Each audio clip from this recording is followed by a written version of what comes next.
ఊరి పేరు వినుకొండ అని నాకు తెలుసు, కానీ అనకొండగా తయారైంది ఇప్పుడే వింటుండా నేను. ఇది వినుకొండ లేకపోతే అనకొండ? ఈ రాజకీయ నాయకులు వాళ్ళకు వంతబాడే ఈ పోలీసు వాళ్ళు అనకొండగా తయారు చేసినటువంటి ఈ వినుకొండని, ఈ గ్రామంలోనే ఈ వినుకొండలోనే రషీద్ అనే అతన్ని పరమ కిరాతంగా చంపినటువంటి పరిస్థితిలో నిజమైన ముద్దాయిల్ని, అసలు ముద్దాయిల్ని పూర్తిగా ఈ పోలీసు వారు, ఈ వ్యవస్థ ముద్దాయిలుగా చేర్పించినటువంటి పరిస్థితిలో బ్రహ్మనాయుడు గారు వారి యొక్క ఆదేశంతో, వారి యొక్క డైరెక్షన్లో రషీద్ వాళ్ళ కుటుంబం నా దగ్గరికి వచ్చిన తర్వాత ఇంత జరిగినటువంటి అన్యాయానికి మేము ఎదురొడ్డు పోరాడి వాళ్ళందరినీ ముద్దాయిలుగా చేయడం జరిగింది.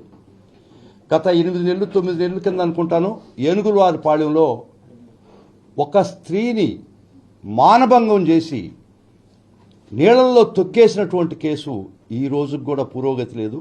దానిలో ముద్దాయిలు ఎవరని తేల్చినటువంటి పరిస్థితి కూడా ఈ పోలీసు చేయలేనటువంటి పరిస్థితిలో సిగ్గుతో తలవించుకోవాల్సినటువంటి పరిస్థితి. అందుకని నేను చెప్తున్నా, ఇది వినుకొండ లేకపోతే ఏళ్ల చేతిలో పడి అనకొండ అయిందా? ముఖ్యంగా నిన్న నేను ప్రెస్ మీట్ చెప్తూ చిలకలూరుపేటలో చెప్పడం జరిగింది. నేను ఏమి చెప్పానో అది తెల్లారి జరిగింది. నాగేశ్వరరావు గారిని అరెస్ట్ చేసి తీసుకుపోయి ఇల్లీగల్గా డిటెన్షన్ చేసినటువంటి కేసు ఏందో తెలుసా అండి?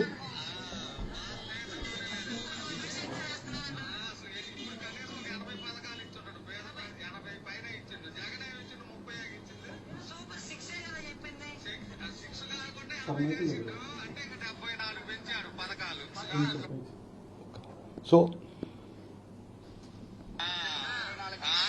30 పథకాలే జగన్మోహన్ రెడ్డి ఇచ్చింది, ఇతను 80 దాకా ఇచ్చాడు. అంటే ఫీజు రింబర్స్మెంట్ పడిపోతుంది, రేపు సాయంత్రానికి పడిపోతుంది. అమౌంట్ పిల్లలు తీసుకోండి. వైసీపీ వాళ్ళంతా కూడా ఏదో ఖాళీ ఉండలేక ఊరక తిరగటం ఏమి లేదు. ఈ విధమైనటువంటి ఎవరో మీడియా మిత్రులు అడిగిన దానికి జవాబు చెప్పినటువంటి నాగేశ్వరరావు గారిని ఏకోజాన్ 5 గంటలకి రాత్రి తన చేలో తన భార్య తన మిర్చి పంటకాడు కాపలా పడుకో ఉంటే వీళ్ళు ఈపూరు ఎస్ఐ పేరు రమేష్, ఉమామహేశ్వరరావు, వాళ్ళ బృందం, వాళ్ళ కానిస్టేబుల్ వచ్చి ఒక టెర్రరిస్ట్ని పట్టకపోయినటువంటి పరిస్థితిలో ఈ రాష్ట్రంలో వాక్ స్వాతంత్రం ఉందా? దీనిలో ఏమన్నా బూతులు ఉన్నాయా? దీనిలో ఏమైనా అబ్సినిటీ ఉందా? ఒక విధమైనటువంటి ఎవ్వరు కూడా ఈ రాష్ట్రంలో మీరు గాలి కుదిలేసినటువంటి పథకాలను గురించి ఎవరు నోరు తెరిచినా క్షణాల్లో మీరు నోరు నొక్కుతున్నారంటే ఇది హిట్లర్ పాలన కన్నా దారుణంగా లేదా, దుర్మార్గంగా లేదని ప్రజల ముందుకి ఖచ్చితంగా ఈ విషయం తీసుకురావాల్సిన అవసరం ఉంది.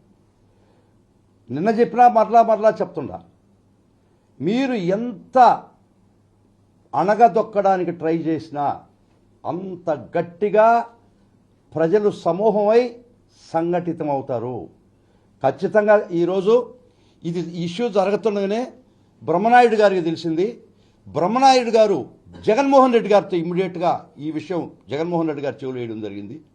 జగన్మోహన్ రెడ్డి గారు ఇమ్మీడియట్గా మమ్మల్ని కార్యోన్ముఖంగా మమ్మల్ని ఇక్కడికి పంపించడం జరిగింది నాగేశ్వరరావు రక్షణ కోసం. మా ప్రీతమ నాయకుడు జగన్మోహన్ రెడ్డి గారు మాటల మనిషి కాదు, చేతల మనిషి. ప్రతిరోజు చెప్పాడు, ఏ కార్యకర్తకి ఇబ్బంది అయినా, ఏ కార్యకర్తకి నష్టం జరిగినా వైఎస్ఆర్ కాంగ్రెస్ పార్టీ మీ అనుకుంటుంది, మిమ్మల్ని రక్షిస్తుందని చాలా సందర్భాల్లో జగన్మోహన్ రెడ్డి గారు చెప్పినటువంటి విషయం ప్రజలందరికీ తెలుసు. కాబట్టి ఈరోజు చేతల్లో రుజువు చేశాడు జగన్మోహన్ రెడ్డి గారు. ఒక నాగేశ్వరరావు గారికి ఒక క్షణాల్లో అది బ్రహ్మనాయుడు గారికి దండం పెట్టాల్సి వస్తుంది. నిజంగా వారికి ఎప్పుడు విషయం తెలిసిందో క్షణాల్లో ఆయన అందరినీ అలర్ట్ చేసి ఇమ్మీడియట్గా ఫస్ట్ చేసిన వారి పని జగన్మోహన్ రెడ్డి గారికి చెప్పేటట్టు జరిగింది ఆ కాన్స్టిట్యుయెన్సీలో. జగన్మోహన్ రెడ్డి గారు ఇమ్మీడియట్గా ఈ దీనిలో దిగి మమ్మల్ని అందరినీ ఇక్కడికి పంపించి నాగేశ్వరరావు రక్షణ నుండి ఏ వైఎస్ఆర్ కాంగ్రెస్ పార్టీ కార్యకర్తకి ఇబ్బంది జరిగినా మిమ్మల్ని మీరు పోయి ముందర రక్షించాలని చెప్పి జగన్మోహన్ రెడ్డి గారు పంపించిన ఆదేశంతో మేము ఇక్కడికి వచ్చాం. చాలా సంతోషం. ఇంత గలబా చేసేతలకి ఇంకొకటి కూడా చెప్తానండి. నాగేశ్వరరావు గారిని తీసుకుపోయి ఇల్లీగల్గా స్టేషన్లో పెట్టకుండా పక్క రూమ్లో బంధించినటువంటి పరిస్థితి చెప్పాడు నాగేశ్వరరావు. కానీ ఇంత అన్యాయాన్ని ఎదుర్కోవడానికి ఆ గ్రామ ప్రజలు ఏకతాటి మీద ఒక్కటై మండల నాయకులతో కూడా, వైఎస్ఆర్ కాంగ్రెస్ పార్టీ మండల నాయకులు కూడా ఆ స్టేషన్ చుట్టూ ఇతన్ని ఆ స్టేషన్ నుంచి ఎక్కడికి మారుస్తారో ఏవి చిత్రహింసలో పెడతారని ఒక భయంతో ఆ స్టేషన్ చుట్టూ ముట్టడి ఆ పదం వాడకూడదు, ఖచ్చితంగా స్టేషన్ చుట్టూ తన నాగేశ్వరరావుని రక్షించుకునేదానికి ఆయన్ని చిత్రహింసలు పెట్టనీయకుండా అక్కడ ఇంచుమించుగా వారికి రక్షణ వలయంగా నిలబడేటువంటి వైఎస్ఆర్ కాంగ్రెస్ పార్టీ కార్యకర్తలు మండల లీడర్కి నమస్కారం, 2 చేతులు దండం పెట్టారు. దీనికంతా కారణం కూడా ఇక్కడ ఒక గొప్ప నాయకుడు, వినుకొండక నాయకుడు, అనకొండక నాయకుడు కాదు ఆయన. ఈ వినుకొండను అనకొండగా తయారు చేసి ఈ పోలీసు వ్యవస్థ ద్వారా ఈ నాయకులు పబ్బం గడుపుకుంటున్నారు.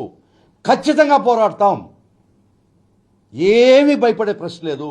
మా వైఎస్ఆర్ కాంగ్రెస్ పార్టీ కార్యకర్తకి చిన్న చీమ కుట్టినా కూడా మొత్తం పార్టీ బ్రహ్మనాయుడు గారి ఆధ్వర్యంలో మేము నిలబడతాం. వాళ్ళు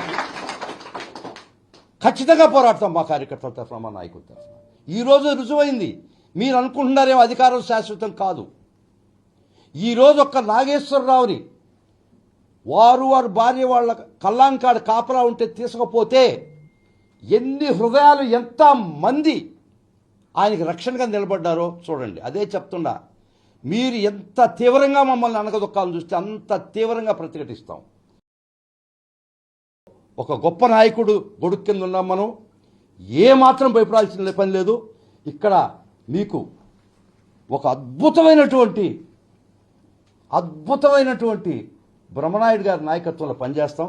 ఖచ్చితంగా బ్రహ్మనాయుడు గారి ఖచ్చితంగా వారి చేతులకు బలం చేకూరుస్తాం, వారి నాయకత్వంలో పనిచేస్తాం.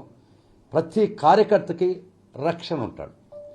ఏ వైఎస్ఆర్ కాంగ్రెస్ పార్టీ కార్యకర్త చిన్న లావొక్కంత అని ఒక పద్యం ఉంది కదా గజేంద్ర మోక్షంలో, ఆ మొసలు ఏనుగును పట్టుకుంటే అది చిన్న పద్యం ఉంది. శ్రీ మహావిష్ణువు వచ్చినాడు, అట్ట శ్రీ మహావిష్ణువు వచ్చినట్టు జగన్మోహన్ రెడ్డి గారి ఆదేశంతో, మా ప్రీతమ నాయకుడు జగన్మోహన్ రెడ్డి గారి ఆదేశంతో బ్రహ్మనాయుడు గారు, ఈ పల్నాడు బ్రహ్మనాయుడు గారు దిగి ఇక్కడ ప్రతి కార్యకర్తకి రక్షిస్తున్నాడు.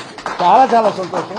మేమందరం ఆయన జగన్మోహన్ రెడ్డి గారి ఆదేశంతో బ్రహ్మనాయుడు గారి వారి ఆధ్వర్యంలో మీ కాన్స్టిట్యున్సీలో ఖచ్చితంగా ప్రతి కార్యకర్తకి శక్తి వంచన లేకుండా, మాకు భయం అంటే తెలియదు, జాతస్య మరణం ధ్రువం, పుట్టినవాడు గిట్టక మనడు, ఆ సిద్ధాంతంతోనే పనిచేస్తున్నాం ప్రతి వైఎస్ఆర్ కాంగ్రెస్ కార్యకర్త.